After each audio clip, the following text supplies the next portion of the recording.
Thousands are feared dead in France's Mayotte after Cyclone Chido ripped through the island. France is now rushing in rescue workers and supplies. However, their efforts will be hindered by the damage to airports and electricity distribution in the French Indian Ocean territory.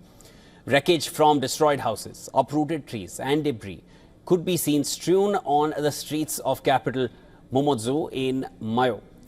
According to France Weather Service, Météo France, it was the strongest storm in more than 90 years to hit the islands. In some parts, entire neighborhoods were flattened, while local residents reported many trees had been uprooted and boats had been flipped or sunk. Some survivors thought they wouldn't make it through when the Chido storm hit. I was screaming because I live on my own. But I have neighbors, and after 1 hour of wind, my neighbors came because I had called them on the phone. I was lucky that the phone worked. I called them and they broke my door down and we could be together.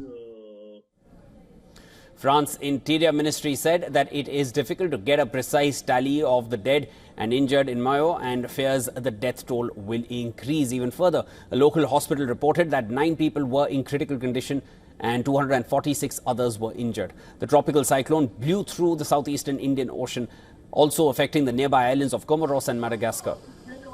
Now, it was directly in its path and suffered extensive damage. More than 100 rescuers and firefighters have been deployed in the French island from France and the nearby territory of Réunion. And an additional reinforcement of 140 people is due to be sent. Supplies were being rushed in on military aircraft and ships. French President Emmanuel Macron said he was closely monitoring the situation, while Pope Francis offered prayers for the victims of the cyclone. EU chief Ursula von der Leyen has pledged help from the bloc, the European bloc. Meanwhile, WHO chief Tedros offered his support as well. Now, just northwest of Mayotte, the Comoros Islands, some of which had been on red alert since Friday, were also hit by the storm, but suffered only minor damage. Cyclone Chido made landfall in Mozambique early on Sunday, around 40 kilometers south of the northern city of Pemba.